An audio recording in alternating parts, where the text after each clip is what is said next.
Burnout in step-family life doesn't always look dramatic at first. Mm-mm. It starts with a step-parent who keeps showing up. They keep doing laundry, driving kids to practice, making dinner, trying to connect, smiling through all the awkward moments. But inside, they're running on empty. Mm. They might feel emotionally exhausted by the rejection or distance from a stepchild. They might feel anxious before the kids come back from their other home. They might feel dread when they hear the garage door open, not because they don't care about their stepchildren, but because their nervous system is already bracing for tension. They might feel like an outsider in their own home.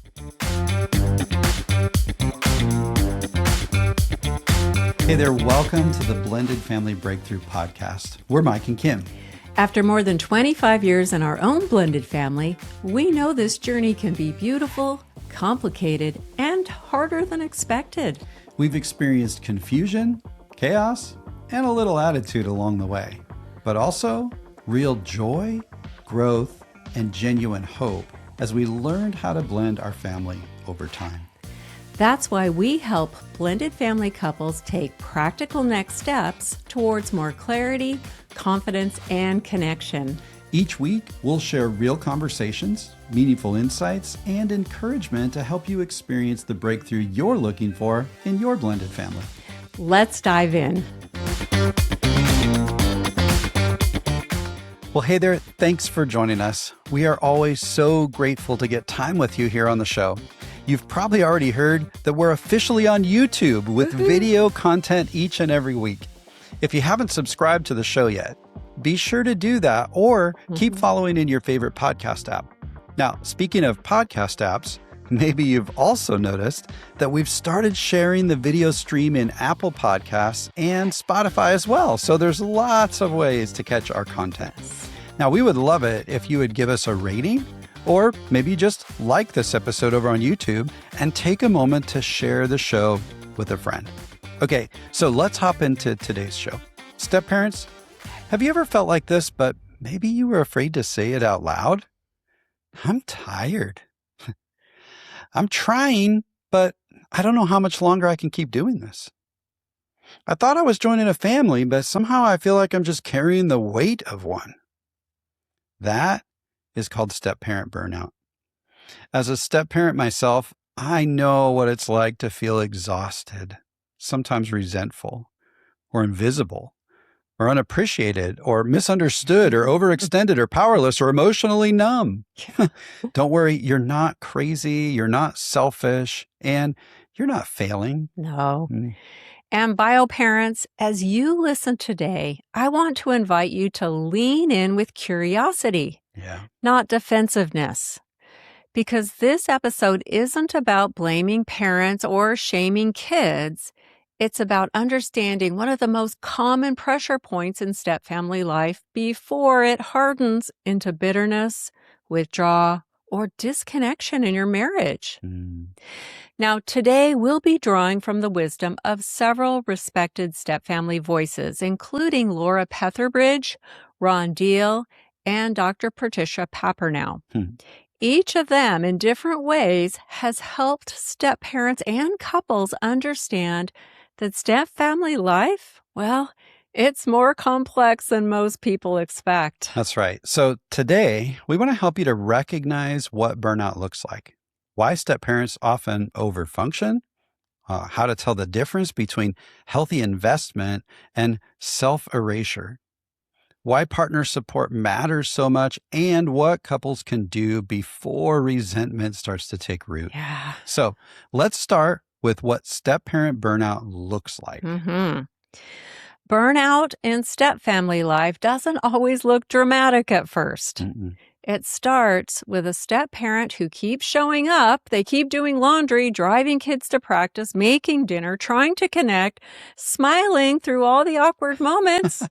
But inside, they're running on empty. They might feel emotionally exhausted by the rejection or distance from a stepchild. They might feel anxious before the kids come back from their other home. They might feel dread when they hear the garage door open, not because they don't care about their stepchildren, but because their nervous system is already bracing for tension. They might feel like an outsider in their own home. Yeah. And as a step parent moves toward a feeling of burnout, it can show up in a variety of ways. Irritability, sarcasm, underlying resentment, or even just kind of shutting down emotionally. Or a step parent might start obsessing over every little thing that a stepchild does because they feel like their whole home environment is out of control. Yeah. They might start pulling away from the kids, not because they don't want to be connected to them, but because repeated disappointment has started to just feel too painful. Step-parent burnout sometimes sounds something like, fine, I just won't care anymore. But underneath that statement is usually something much softer and sadder. It actually sounds more like, I care deeply and I've been hurt. Yeah.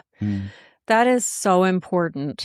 Step-parent burnout is often grief wearing some armor of protection, right? Yeah. It's the grief of expectations that didn't come true, the grief of effort that wasn't noticed, the grief of affection that wasn't returned, the grief of believing, I thought if I loved well enough, served enough, and tried hard enough, eventually this would feel like family. And then when that doesn't happen quickly, or maybe it doesn't happen at all in the way the step-parent has imagined, boy, it can be devastating. Yeah. And one of the primary things that can lead to step-parent burnout is over-functioning. Let's talk about that for a bit here. I would love to, because I'm kind of an expert at it. You right? are. Yeah. So first, let's define what we mean by over-functioning. This is when the step-parent takes on more responsibility than is actually theirs to carry. Often, it starts because they're loving and sincere. They want to help. They want the family to work. They want their spouse to feel supported, and they want the kids to feel secure. Those are really good desires. Absolutely. But sometimes those good desires can quietly morph into pressure. The step-parent starts believing, if I can just do more, give more, fix more, sacrifice more, then maybe I'll get a little recognition and build some connection with my stepkids. Then things will finally feel stable. Yeah. And this can show up particularly with stepmoms. Author and speaker Laura Petherbridge has shared about the painful weight of unrealistic expectations. Many stepmoms walk into stepfamily life believing they should instantly love their stepkids, instantly feel bonded, instantly know their place, and somehow keep everyone happy. But that's an impossible assignment. You can love a child and still not have instant emotional closeness. You can care deeply and still feel rejected a lot of the time. You can be committed to the family and still have a need for limits. You can want to be a positive influence and still admit, this is harder than I thought it was going to be. Yeah, somewhere along the journey, it probably will be harder than you thought it's going to be, right? Ron Deal often reminds couples that step families need realistic expectations and realistic pacing. Yes. Bonding takes time. Authority takes time. Trust takes time. And when we try to force those things too quickly, we can create more pressure for everyone in the family. Yeah. The step-parent tends to try harder at that point. Then guess what? The child resists harder. Yeah. It's like magnets, right? They kind of push against each other. The biological parent probably feels caught in the middle of all of this. I've been there. Yep. Tension rises, and then the couple starts arguing. The step-parent thinks, what am I doing wrong? I've tried everything. But sometimes the problem isn't that the step-parent hasn't tried hard enough. Sometimes the problem is that they're carrying too much too soon without enough support. Yeah. Dr. Patricia Pappernow gives us a language that is so helpful here. She talks about the insider and outsider dynamics in step-family life. And we've come to describe this as the trapped teammate and stranded stranger. You've probably heard us talk about that before. Probably. The biological parent is the trapped teammate. They have a long-standing bond with their children, a shared history, traditions, routines, memories. They've got inside jokes and a sense of belonging that existed before the step-parent ever arrived on the scene. Mm. That makes the biological parent and child the insiders.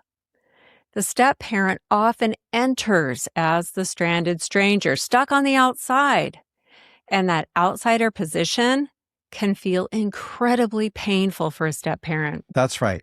The step-parent might walk into the living room and suddenly the conversation changes. Yep, there's a new vibe. They might suggest a family activity and get ignored.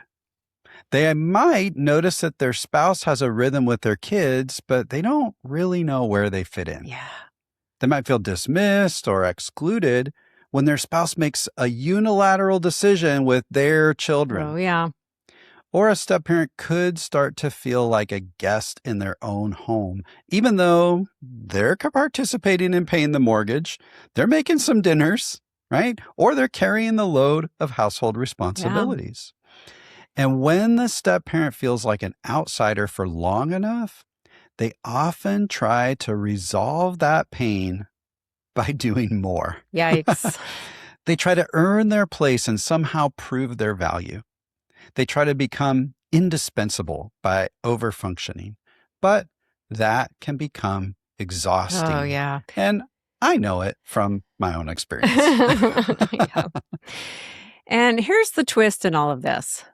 The biological parent may not even see what's happening because the parent is usually in that insider position with their child or children. They may not realize how lonely the step-parent feels on the outside. They may interpret the step-parent's frustration as criticism of their child instead of pain from feeling disconnected. So the step-parent says, I don't feel like I matter here.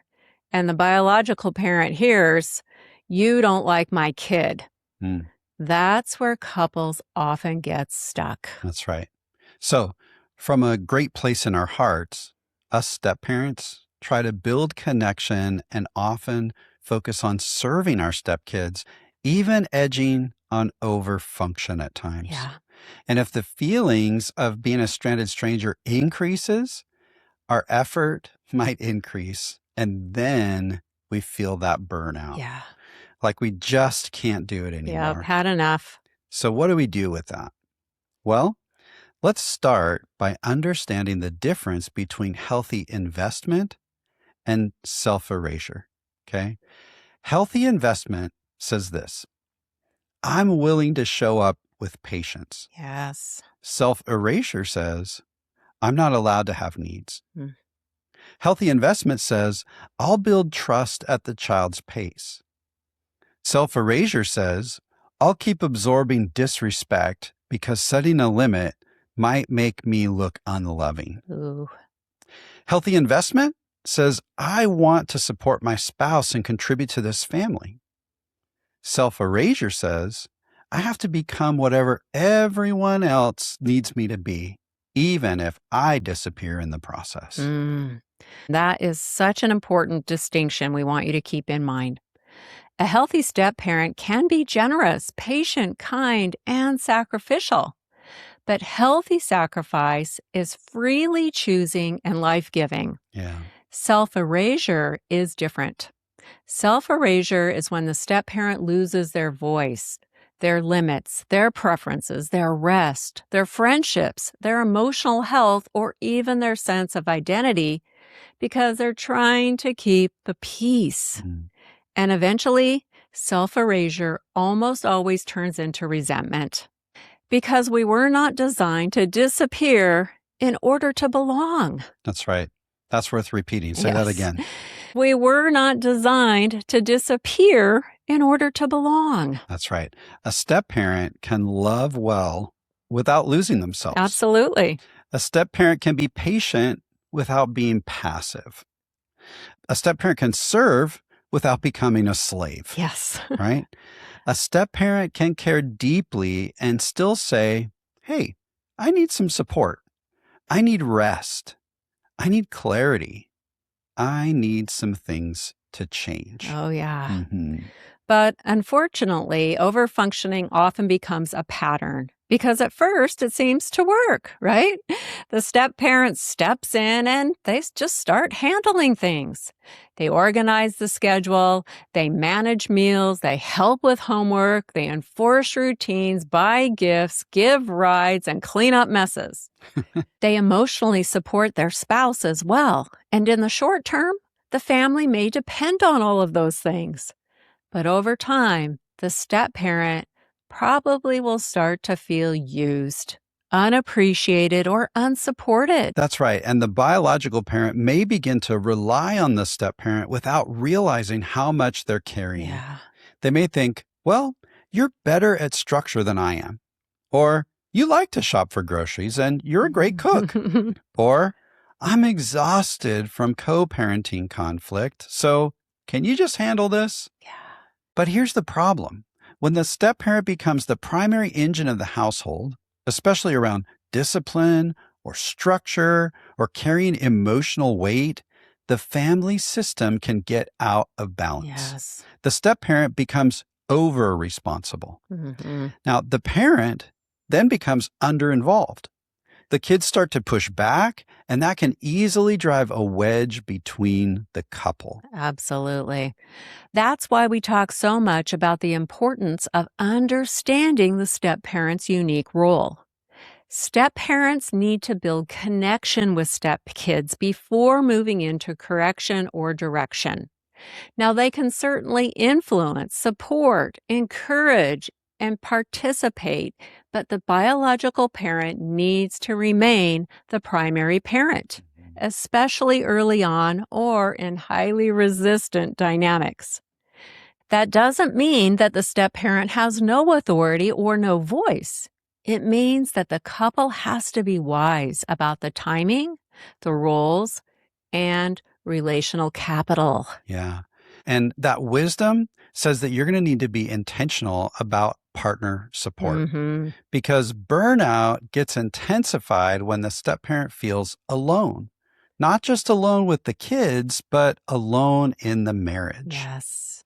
Many step parents can tolerate a lot of difficulty with a child when they feel supported by their spouse. But if they're feeling dismissed, minimized, blamed, or left to fend for themselves, the pain, it tends to multiply. Oh, yeah. It'll increase for sure. So here are some statements that can intensify burnout coming from a partner. Meaning the bio parent, right? Yes. Okay, coming from the bio parent towards the step parent. Yeah. You're just too sensitive. This isn't a big deal. Dagger to my heart. Or why do you always have to make this about you? Ooh. They're just kids. This is normal.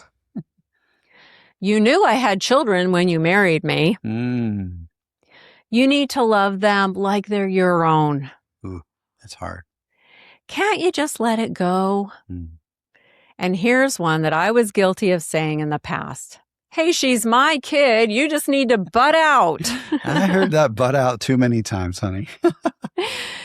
Now, those statements may come from defensiveness or fear, but they often land as abandonment. Is that true? That's right. Yes. Yep. What the step parent hears is, your pain doesn't matter here. That's right. And that's a pretty dangerous place for a marriage, right? Yep.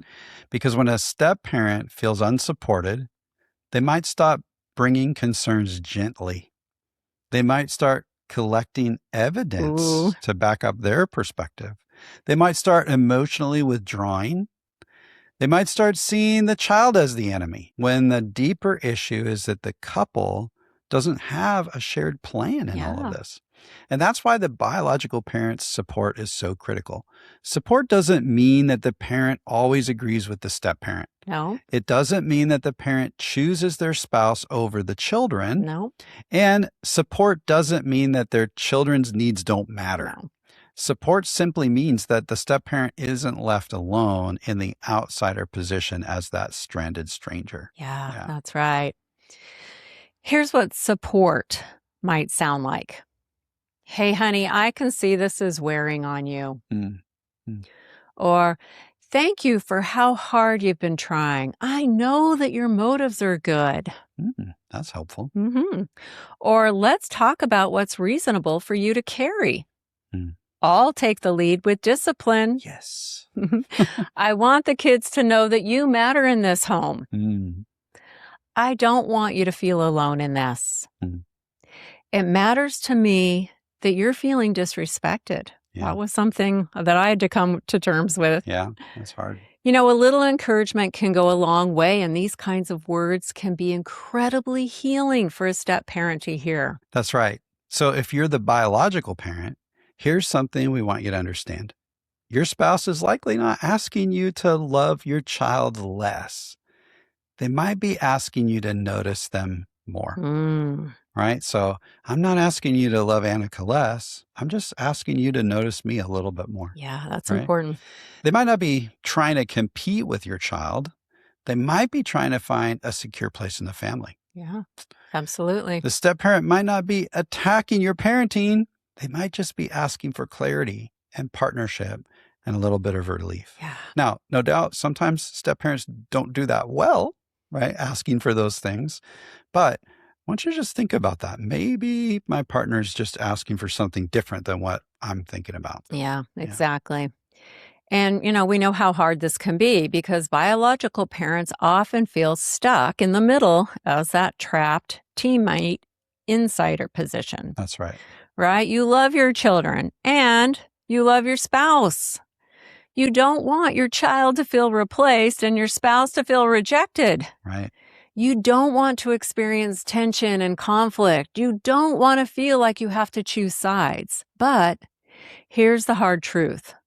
Avoiding the tension does not protect the family. Nope.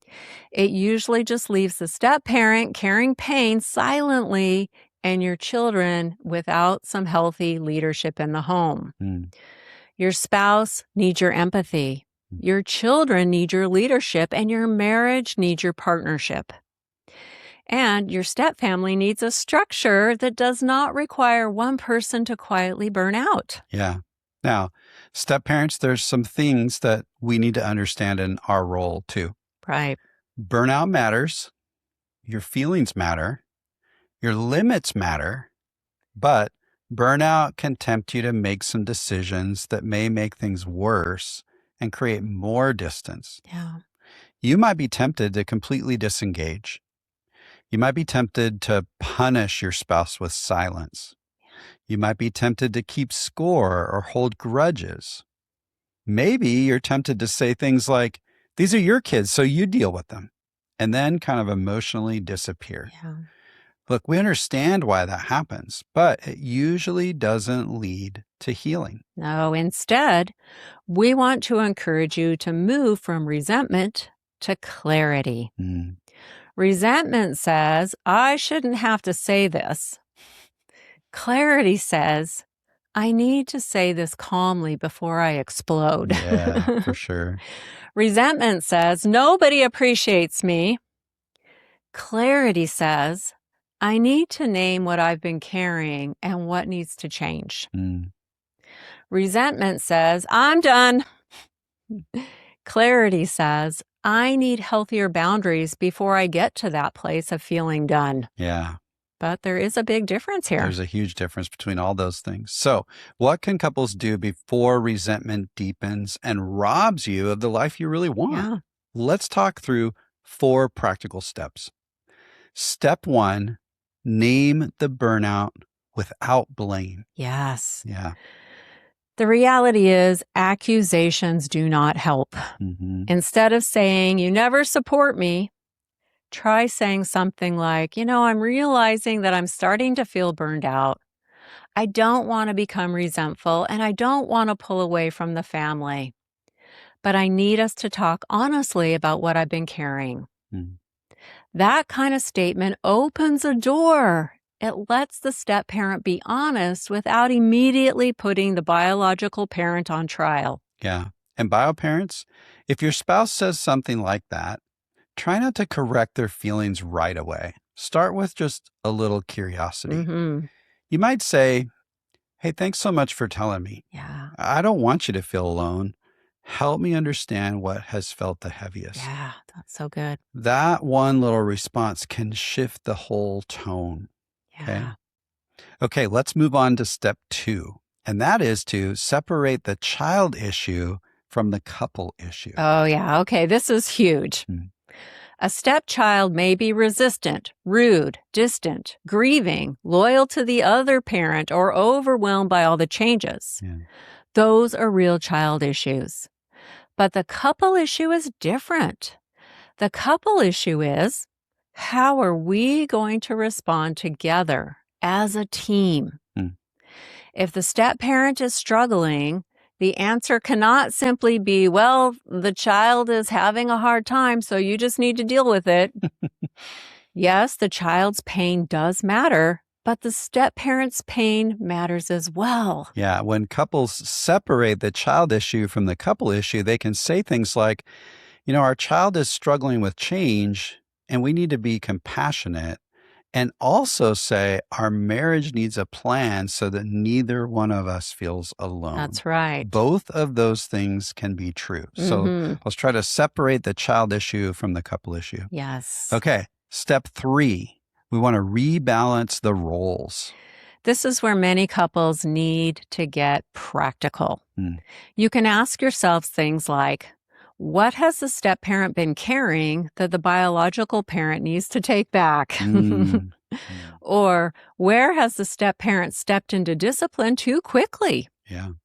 Where has the biological parent avoided hard conversations with their children? Where does the step parent need more input and more of a voice?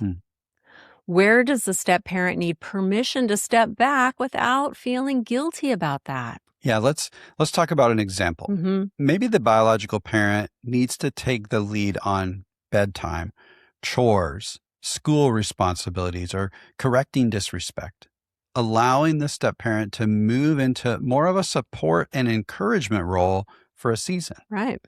Maybe the couple needs to agree on some family values and some limits privately before either adult tries to enforce them with the kids. Right.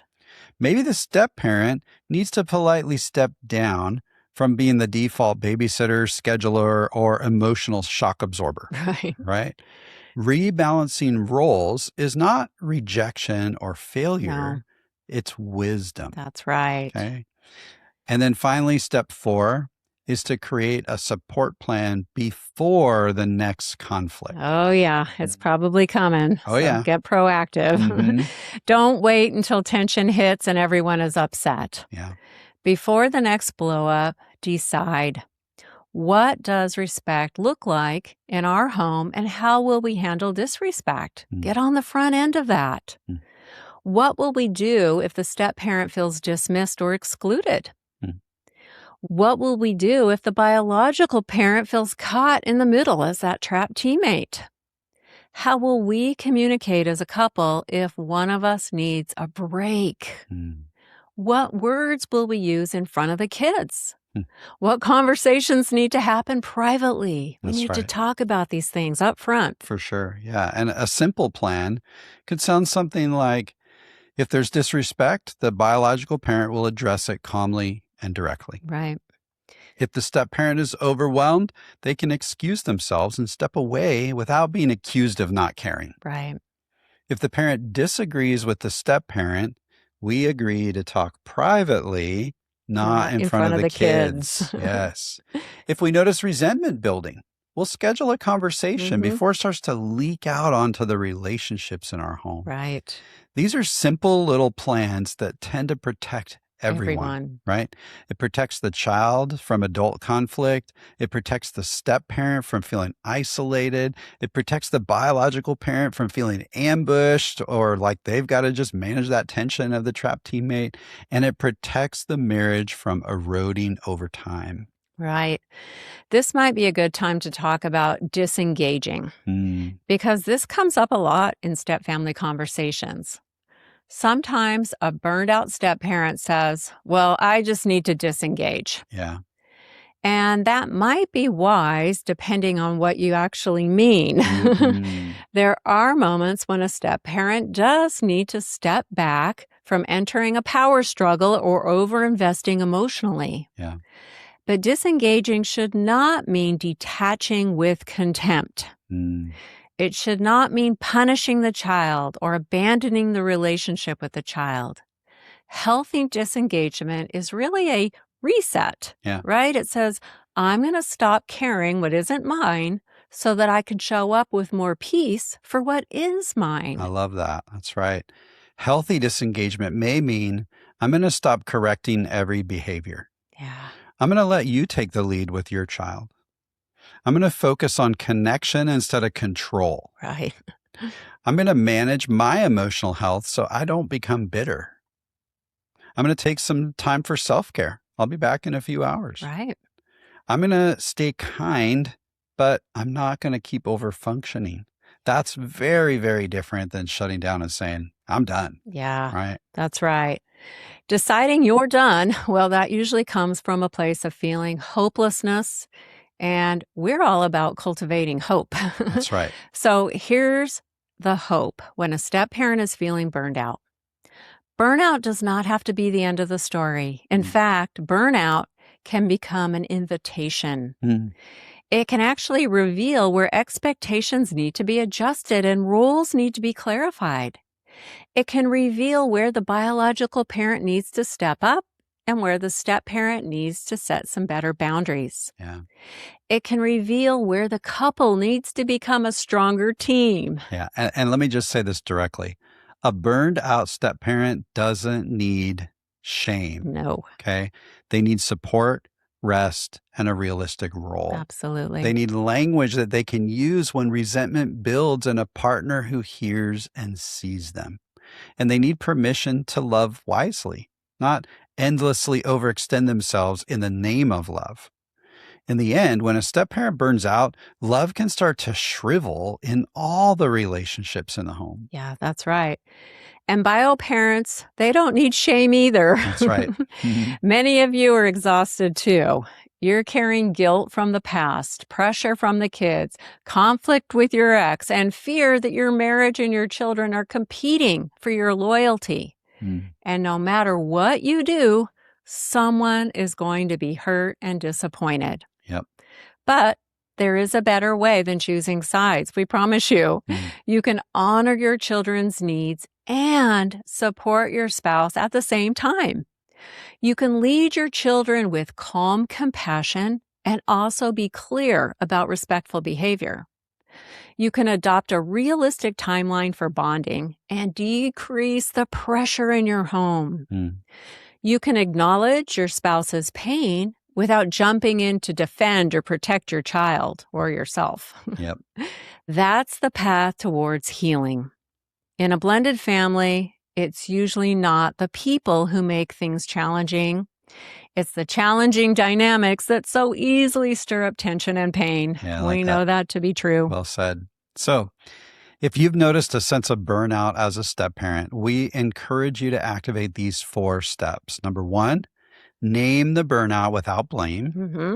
2, separate the child issue from the couple issue. Yep. 3, rebalance those roles. And 4, create a support plan.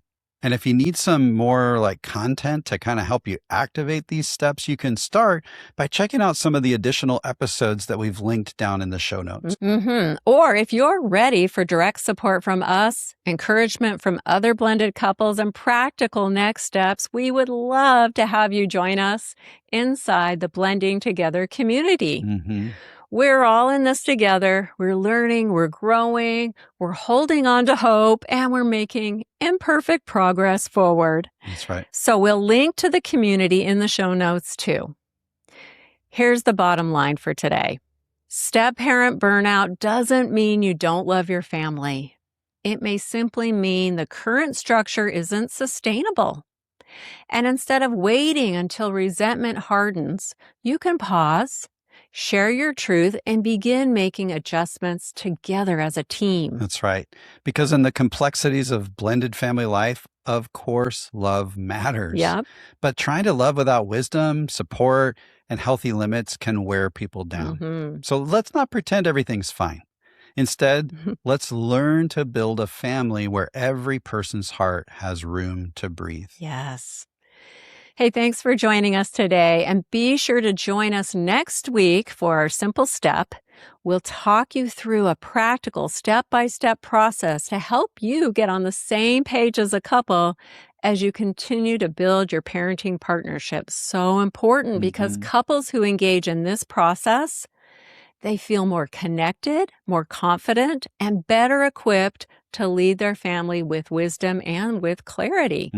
That kind of teamwork can make a huge difference as you work to reduce the pressure, support the step parent, and, of course, avoid burnout. Yes, that's right. So be sure you're following the show on your favorite podcasting app, or you're subscribed over on YouTube so you don't miss it. Yes. And that's going to make this episode a wrap. Until next time.